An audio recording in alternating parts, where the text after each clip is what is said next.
Hey, you're listening to the On the Media Midweek podcast. I'm Micah Loewinger. If you've been following along for the past couple weeks, you know that we've been airing the second season of our Peabody award-winning series, The Divided Dial. This season, it's all about shortwave radio. Episode 1 was a deep dive into the role shortwave played as a propaganda tool in the 20th century, first in the Second World War and then throughout the Cold War. Episode 2 was a close look at what happened in the early 90s when the end of the Cold War led to a vacancy on the airwaves. Host Katie Thornton explained how the rise of the militia movement was tracked by an unlikely duo in Costa Rica who listened in on shortwave radio as the militias were first getting off the ground. If you haven't heard those episodes, I highly recommend pausing this one and catching up first. In this week's new installment, Katie's adventures take her to some very unexpected places. The story starts almost 40 years ago. Here's Katie. It was July of 1987, on a hot, muggy Thursday in New York City. Temperatures had been climbing into the 90s all week.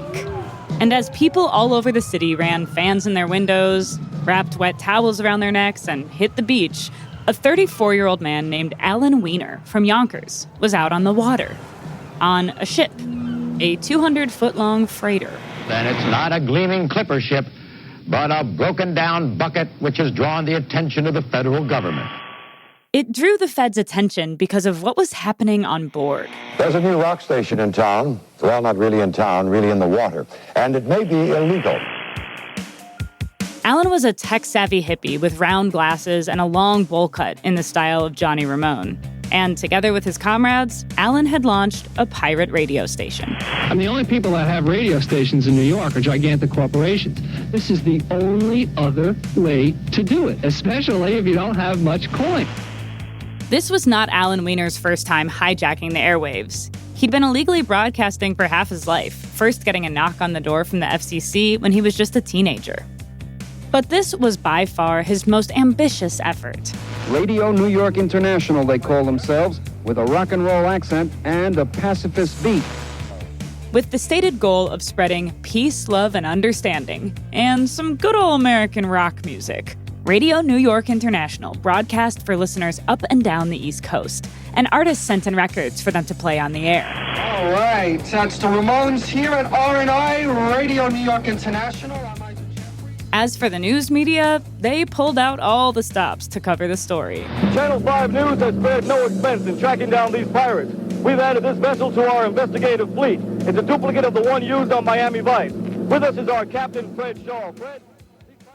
From their first broadcast, Radio New York International taunted the Federal Communications Commission, kicking off their transmission with a topical song from the 1960s. Come on down in my boat, baby. Come on down where we can play. But after only 4 broadcast days, just as Alan and his first mate were starting to get their sea legs... Good evening. Some defiant DJs who wanted to thumb their noses at Washington have instead gotten an FCC fist in the face. Federal agents did come on down to their boat. Shortly before 5:30 this morning, the Coast Guard and FCC engineers moved in.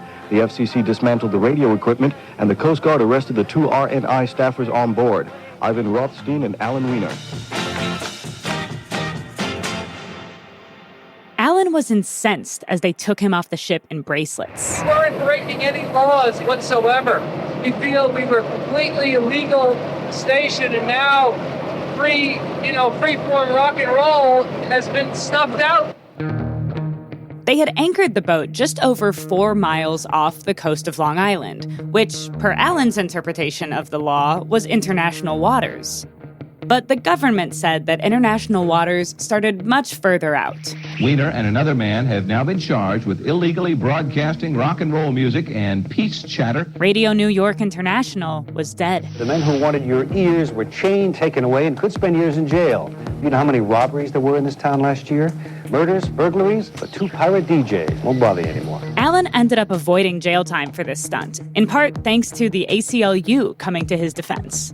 But after years of trying to skirt around the FCC, this arrest did change something for Alan. It made him realize that if he wanted to get on the air for good, he'd have to go legit.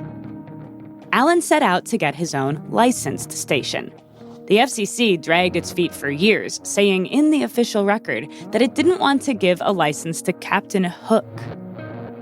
But in the late 1990s, what many people in the radio business considered to be the impossible happened. Alan, the pirate, won. And in 1998, he launched WBCQ. The free speech sound heard the whole world round. WBCQ, you're on the planet.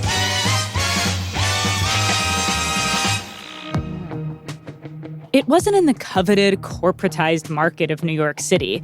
It was in the 800-person blink-and-you'll-miss-it town of Monticello in far northern Maine.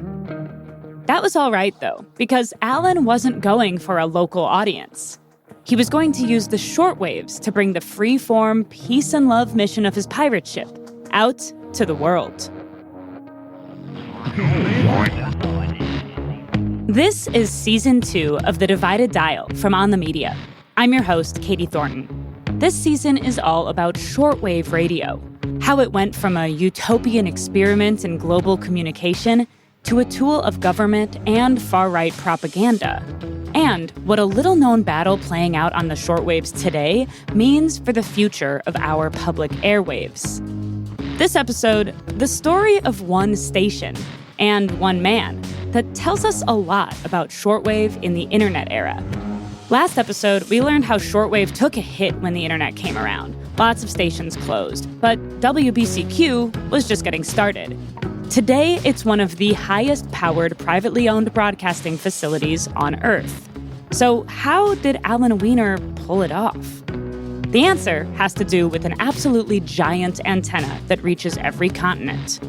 And how that antenna came to be up there in rural Maine, and what it broadcasts, that was one of the most unexpected stories I dug up on my journey into the shortwaves. Because at WBCQ today, it's not all peace and love, man. Far from it. Hello. Early last year, I reached out to Alan Weiner. Hi, Alan, it's Katie calling.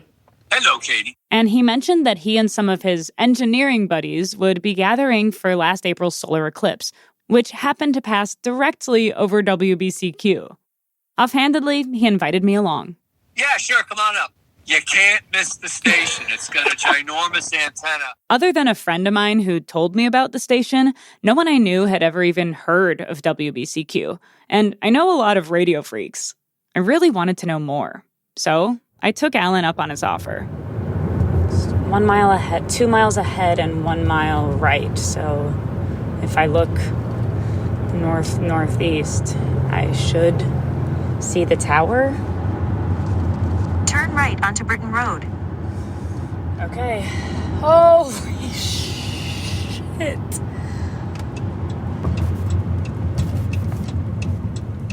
Well, he was not lying when he said you can't miss it. One of, if not the most powerful commercial broadcast stations in the world. No one's ever heard of it. No one even knows it's here. And I am closing an eye. Now, during totality, I'll remove the solar filter from the telescope.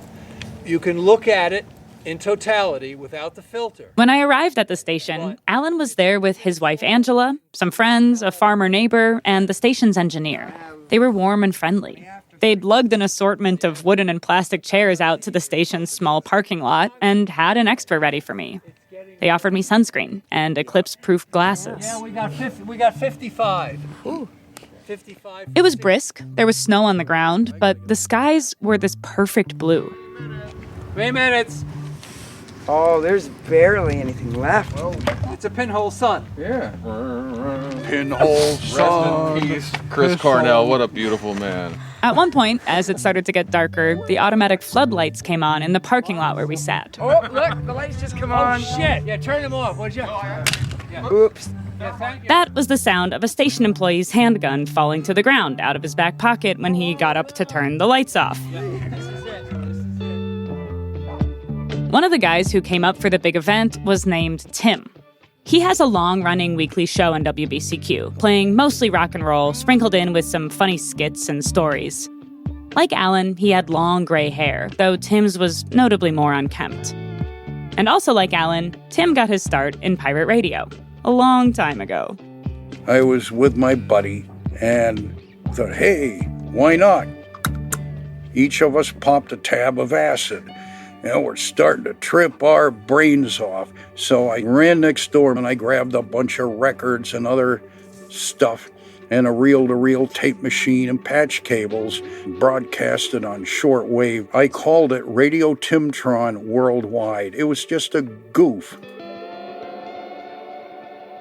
Another friend of Alan's had been an engineer at the US-based Christian Science Monitor shortwave station, which used to broadcast news and information to Eastern Europe during the Cold War. When the Berlin Wall came down, we got quite a few letters in thanking us for broadcasting. It makes me feel like I helped tear down the Berlin Wall.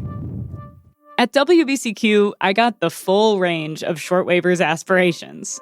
Some of them wanted to use the power of this megaphone to promote democracy, others just to have a little fun. But for the time being, our focus was elsewhere, on the sky, and the sun, and the moon that was rapidly stepping into its path. Finally, the moment we'd been waiting for was here, and it was breathtaking. You can look at it. Oh my God! Look at that. The eye of God. How cool is That is it. Cool. I believe you can see the stars. Yeah. It looks like John Bonham's bass drum insignia.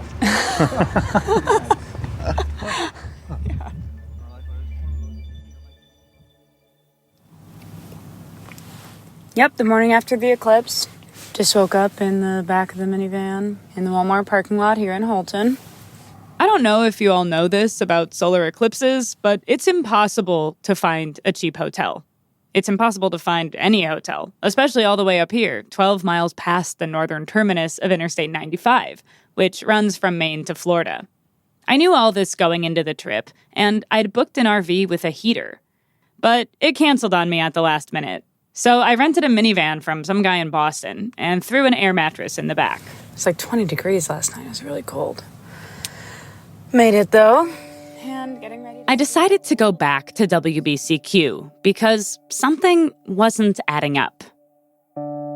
During the eclipse, we sat in the shadow of this huge, shiny new antenna.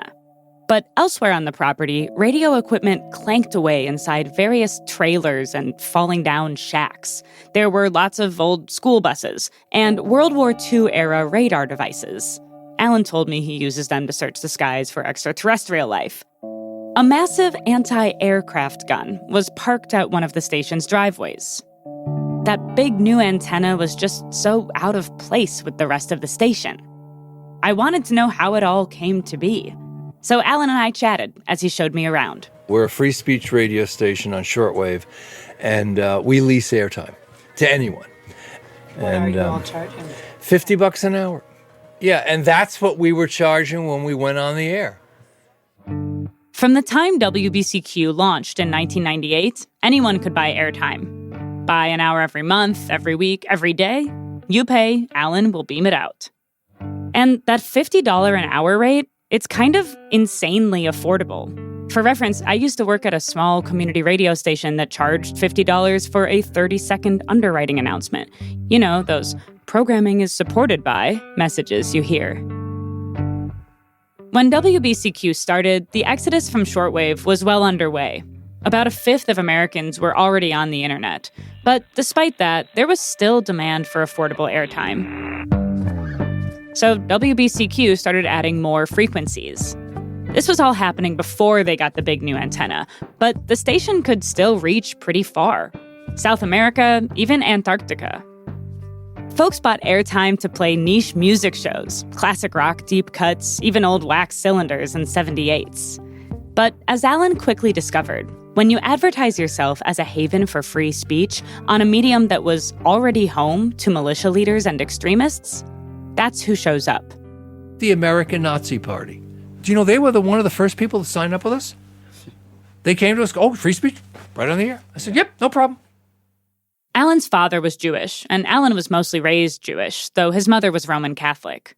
But Alan thought of himself as a free thinker, a First Amendment warrior. And having Nazis as paying customers posed no ethical dilemmas for him. At least, not at first. We had a programmer that kept getting on the air and telling people to go out and kill the Jews. And I kept calling him up and going, look, you can't encourage people to go out and kill people. You know, if that happens, you're going to go to jail. I'm going to go to jail because, you know, we'd be complicit. And you can't do this. They wouldn't listen. Even my father heard that. Alan's father did not like tuning in and hearing Nazis. He called, he says, son, what are you... Yeah, I know. I'm going to fix it. After multiple warnings about the Nazis' explicit calls for violence, Alan pulled the broadcast, citing the station's self-imposed hate speech policy. Which basically says if you get on the air and encourage people to go out and hurt and harm other people, we're gonna give you a warning. We're going to say, don't do that. And if they don't,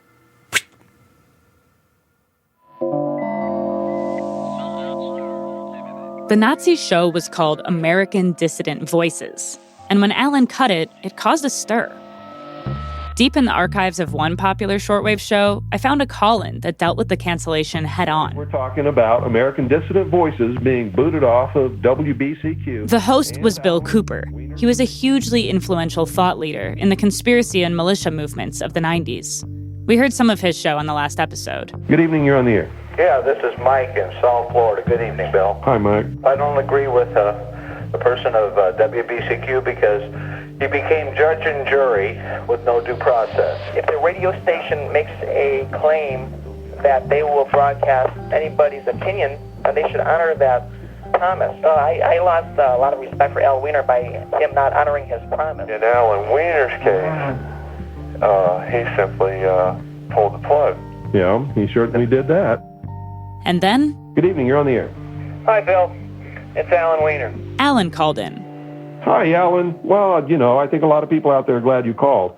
I hope you understand this is not... Alan told listeners that he alone was responsible for the decision, but that axing the show violated every principle he held dear. That everyone has a right to speak on the radio, and everyone should be given that right. However, I did change the way I felt on that one specific program because I did get some input from a lot of other people, and the day I decided to pull it off, I knew it was a no-win situation. And to all the listeners out there that hold me to my principles of allowing all voices on the air, I apologize and I am sorry. But in this one instance, and I plan to make it the last instance, I had to do it. Alan did indeed make it the last instance. Hate groups kept coming to WBCQ, and Alan kept selling them airtime. The KKK contacted us. Alan told me about this on my visit. And they were really pleasant and nice, and I said, sure, we'll put you on the air, and they were very, very impressed. Maybe it was his own crystallizing free speech absolutism, or maybe it was the fact that it didn't take long for WBCQ to start feeling the economic squeeze of the internet era. But Alan was quickly entering the business of shortwave extremism. Within a few years of launching, he welcomed a guy named Hal Turner, who used the shortwaves to call for violence. I advocate shooting and killing these Mexicans as they cross the border. Turner also called for the murder of Jews, Black Americans, LGBTQ people, and politicians. We don't want to have to kill you. We hope to not have to kill you, but we can kill you. And if need be, we will kill you. Hal Turner first made a name for himself as a frequent caller to Sean Hannity's show on the big AM station WABC in New York. But Hal went to shortwave because he felt AM and FM conservative talk had grown soft. On shortwave, he said whatever he wanted. There are approaching on the horizon situations where killing elected officials may be necessary. Well, what are a few lives in the grand scheme of liberty? Not a big deal. But Alan's assortment of extremist talk shows and the occasional esoteric music program was far from a cash cow. Alan needed people to buy more time. He offered big discounts for hosts who bought airtime in bulk. A few, including Hal Turner, came to buy several hours most every day. At one point, Alan was even in talks with Radio Sputnik. Is Russia, and they almost leased one of our transmitters. To take a whole frequency, 24/7. Yeah, what happened with those Radio Sputnik conversations? They decided not to go. I don't know why, because we really made them a good deal, and we can get people on. One man did have a round-the-clock presence on one of WBCQ's frequencies. His name was Ralph Gordon Stair, also known as RG, also known as Brother Stair. And I don't believe there's a man on the face of the earth that is higher in spiritual authority in the kingdom of God than I am. I don't believe that. Stair was a self-proclaimed prophet who preached an ultra-conservative, homophobic, and misogynistic Christian ideology. He bought airtime on other shortwave stations, too, and he didn't just use his show to preach. He also used it to recruit listeners from as far away as New Zealand to live with him on his farm in South Carolina. At the farm, the men wore long beards, and the women always wore full coverage skirts and had their hair in tightly wound buns. People who visited have said that there were radios and loudspeakers set up in every one of the compound's buildings and on the fields so that followers would hear Stair's preaching even as they worked his land. Stair's flock took a pledge of poverty when they joined, giving their money to his Overcomer ministry. The Overcomer radio broadcast. At one point, Stair was spending $100,000 a month on shortwave and local radio broadcasts. It's heard around the world 7 days a week, 24 hours. In 2017, video surfaced of Stair molesting a 12-year-old girl during a sermon. More women came forward with reports of abuse. Stories and court cases from years prior came to light, alleging everything from fraud to the improper burial of babies who died. Apparently after Stair encouraged mothers to forego modern medical care in favor of faith healing. You're dealing with a doctor. He won't tell you the truth. You better get away from him. Somebody said, well, I don't want to. Multiple people who escaped the Overcomer ministry said R.G. Stair was running a cult. You can deal with truth. It's this deceit, this lying, this half-truth. Thanks to survivors who spoke out, the FBI and local law enforcement investigated Stair. And later that year, they raided the farm. More victims brought their stories to police. Stair facing more charges of criminal sexual conduct this time, many involving children. Stair's show was dropped from a bunch of local stations, but in Alan and his wife Angela's eyes, he still had a right to the airwaves. And yeah, Stair bought lots of time on WBCQ, but it wasn't like he was making the station rich. Alan still couldn't always afford to repair or maintain equipment. He'd let go of staff. The $50 we get here and there, that doesn't pay the bills. No. It doesn't. For WBCQ and a lot of shortwave stations that survived into the internet era, this was the play. Offering a megaphone to religious extremists and the far right, while still barely scraping by. But in 2018, everything changed at WBCQ. Coming up, Alan gets a huge leg up and that powerful new antenna from an unexpected source. This is Season 2 of The Divided Dial from On the Media.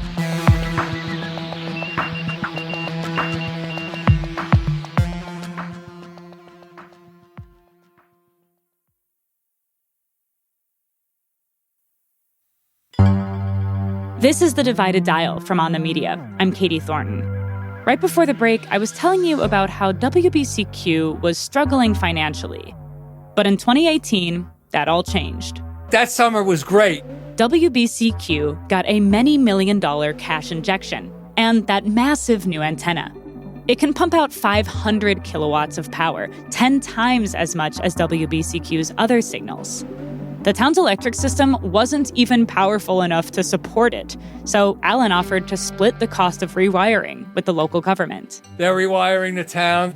I'd walk into the town office. Well, thank you. We're getting all new power, here for business and stuff. Thank you so much. You're welcome. You're welcome. The antenna weighs 200 tons and is gigantic at its base. Like one of those redwood trees that you can drive through. Except the electromagnetic frequencies this beast emits are known to jam up cars' computer systems and stall them out, so you can't drive even near it. To anchor the antenna, they had to get a host of cement trucks to come in and put a footing down, 40 by 40 feet wide and 12 solid feet deep. The antenna is fully rotatable, sitting on a gargantuan ring bearing that can be turned to point in any direction, beaming shortwave radio signals to any continent on Earth. Oh, I hear the motors. There it goes. Oh, there it goes. There it goes. Quite something. That's wild. Oh my goodness. It's like watching a skyscraper spin. Mm-hmm. Yeah, but listen to it. It's like a fine watch. They're going to the UK now. I think this is the only privately owned 500 kilowatter in the world, because most of the 500 kilowatters that I know are either owned by the Catholic Church, the Vatican, or governments. By the time we got done with it, it cost about $8 million. Was it $8 million? Yeah, I think it was $8 million. Wow. Sure. So I think When the windfall came, WBCQ also got a bespoke news studio and transmitter building, outfitted with an apartment for a live-in engineer. People in the shortwave world had one question. Who paid for this? I mean, how did WBCQ, with their transmitters and falling down shacks and broadcast studio in a single-wide trailer, become a swanky, world-class, enormously high-powered shortwave station? It turns out Alan's new backer was a group called World's Last Chance. This is WBCQ, bringing World's Last Chance Radio to you from Monticello, Maine, USA. They're an ultra-conservative Christian end times ministry, and they preach, among other things, that the earth is flat. We are talking flat earth in the Bible. The earth is flat and God tells you so. World's Last Chance was started in 2004 by an Egyptian cosmetics and food magnate turned religious leader named Galal Doss. At first, even Alan didn't think World's Last Chance was on the level. They came to us, but they wanted superpower. We really want to be with your station because you're free speech. I said, well, we can get you on the air. It's 50 kilowatts, blah, blah, blah.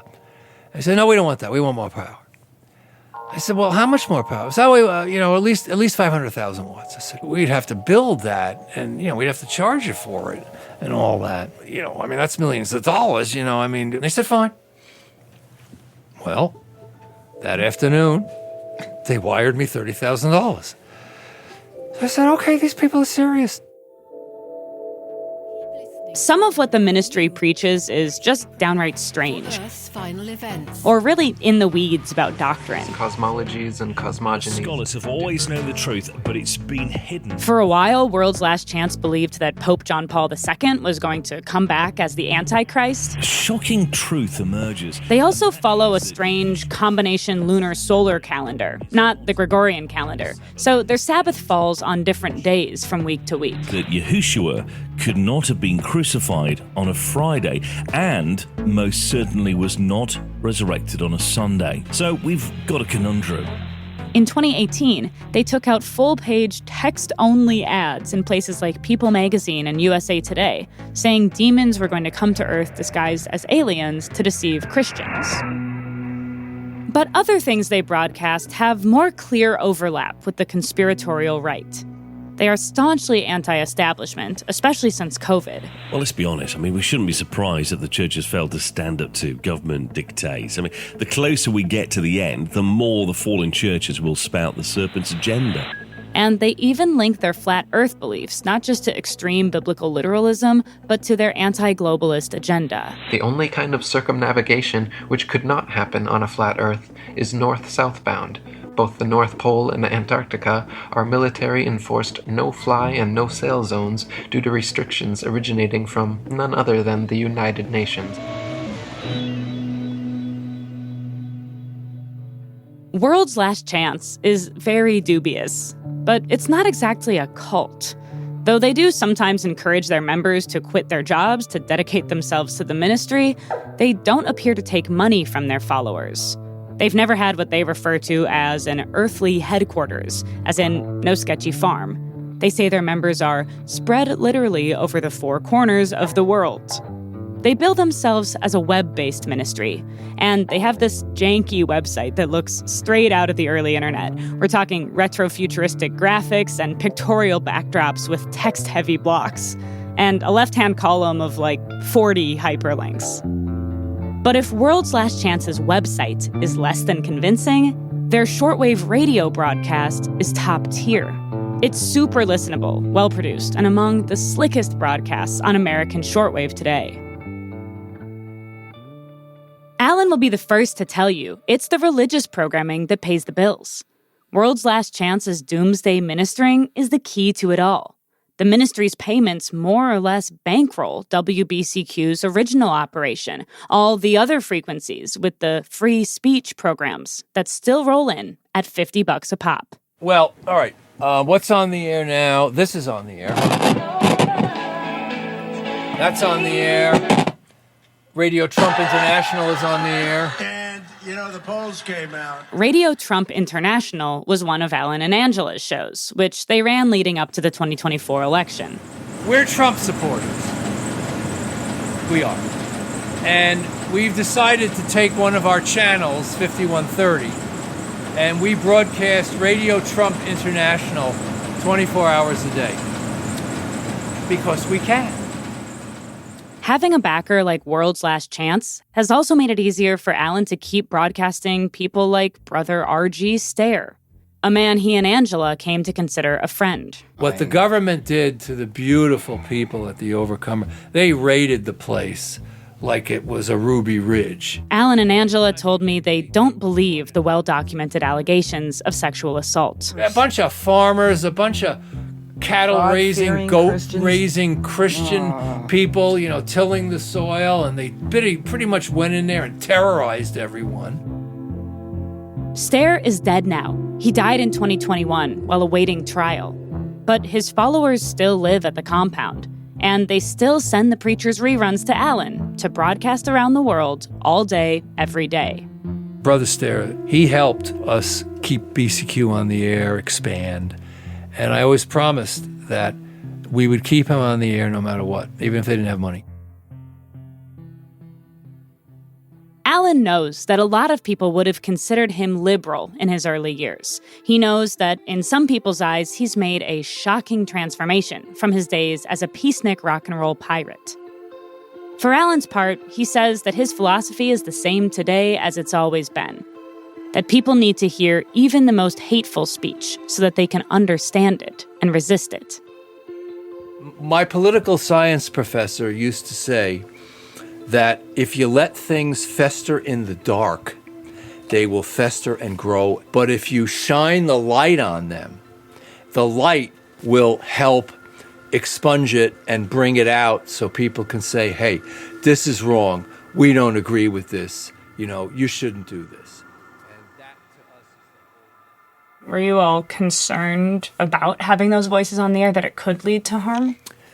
Well, we were, but we felt people need to have a right to know, it's shedding light, you really got to shed the light.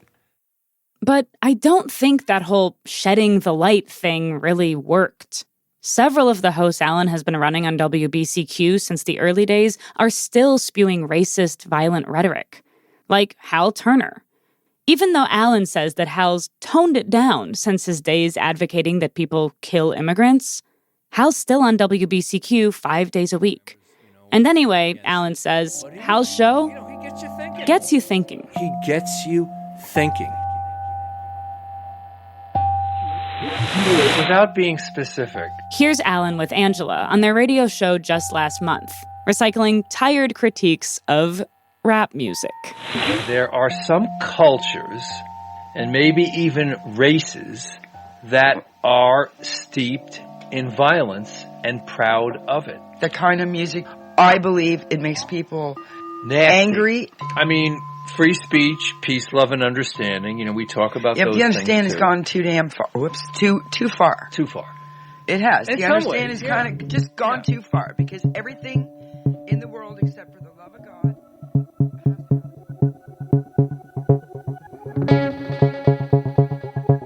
In some ways, Alan's transformation is not that remarkable.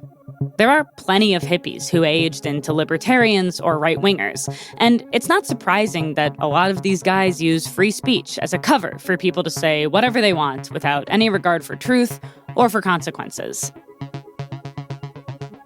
To me, though, the remarkable part of Alan's story is that with shortwave, he's been able to get these hateful voices out to the far reaches of the globe. No board, no meaningful oversight from the FCC. Just him, at his discretion. Thanks in part to Alan Weiner, the demonstrably false, fatalistic, and paranoid programming of World's Last Chance, the hateful rhetoric of Hal Turner, the cultist preachings of R.G. Stare, that's a huge part of what shortwave listeners around the world hear as the voice of American broadcasting. And people are hearing this stuff. Almost every day, Alan gets letters or emails from listeners around the country and around the planet.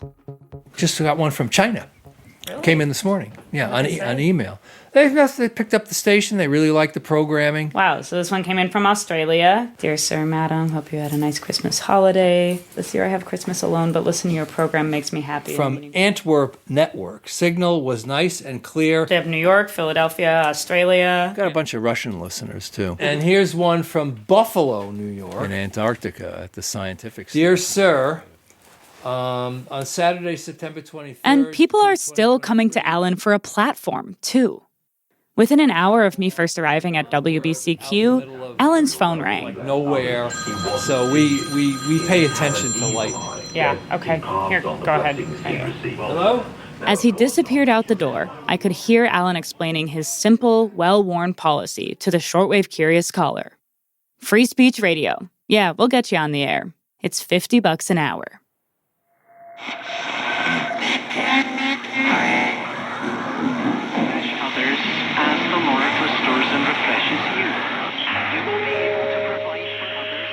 WBCQ is just one station. There are about a dozen privately run shortwave stations operating out of the U.S. today. And they're almost all owned or operated by religious groups, mostly the Christian right. There's one station out of Tennessee that seems to still mostly play sermons by Pete Peters. He was the white supremacist preacher you heard last episode, who helped bring together the far reaches of the right in the 1990s. Like R.G. Stare, he's dead now too, though you wouldn't know it on shortwave. But while these fanatical voices might be some of the loudest on shortwave radio today, there are at least some shortwave listeners who want something else. We know because we asked. Hello to the people at WNYC. For several months, we've been running this show on the media on WRMI. It's a shortwave station out of Florida, and one of the few that isn't owned by a religious group. And in the breaks, we've been asking people to get in touch, to tell us about their shortwave experience.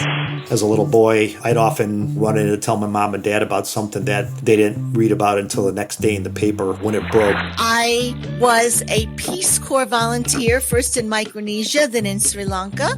I listened to shortwave radio during both tours, and I have listened to shortwave radio ever since. There's something about tuning through the static and landing on real broadcasts from halfway across the world that just feels cool. We did get emails from people all over the world, but for the most part, the voicemails we received were from North Americans. And over again, they told us the same thing.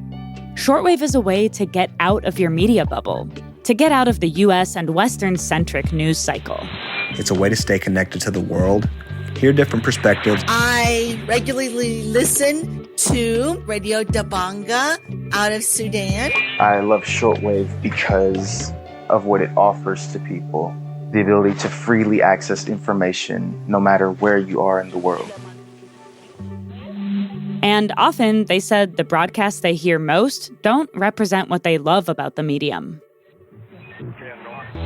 So what do you have today? Mostly, you've got a lot of religion. Unfortunately, today on shortwave radio, I feel just too much religious programming. These days, it falls into two categories: Christian preaching and far-right political talk radio type programming. I don't really like any of that. Thank you for broadcasting your program. I did enjoy listening to your program a couple evenings ago. That's the kind of content we need today on radio, period, let alone shortwave radio. There's been a welcome change of content versus the typical religion and talk radio that you hear on shortwave. We have the freedom to do that, but we don't have a lot of cultural programming anymore on shortwave radio. I don't always agree with your political views, but I still thought it was a very, very cool thing to find you guys.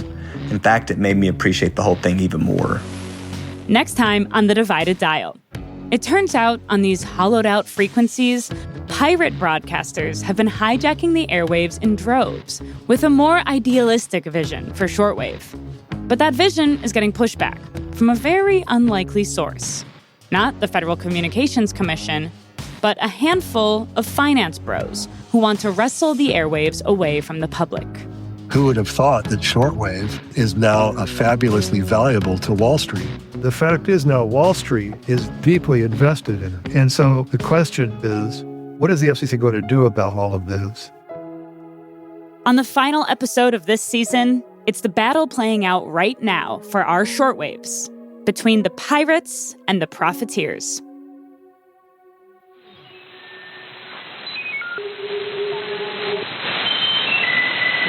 The Divided Dial is written and reported by me, Katie Thornton, and edited by OTM's executive producer, Katya Rogers. Music and sound design is by Jared Paul. Jennifer Munson is our technical director. Fact-checking by Graham Haysha. This series is made possible in part with support from the Fund for Investigative Journalism. Special thanks this week to documentarian Joe Lewis for talking with us about his time at The Overcomer. And special thanks, enormous thanks, to everyone who responded to our call-out on WRMI. It was great to hear back from the shortwaves. We'll catch you next week. That's it for the Midweek Podcast. On the big show this weekend, I'll be taking a look at the conspiracy theorists within the Trump administration who are now tasked with holding the MAGA media at bay. In the meantime, consider following the show on Blue Sky, Instagram, and TikTok. Just search On the Media. I'm Michael Eminger.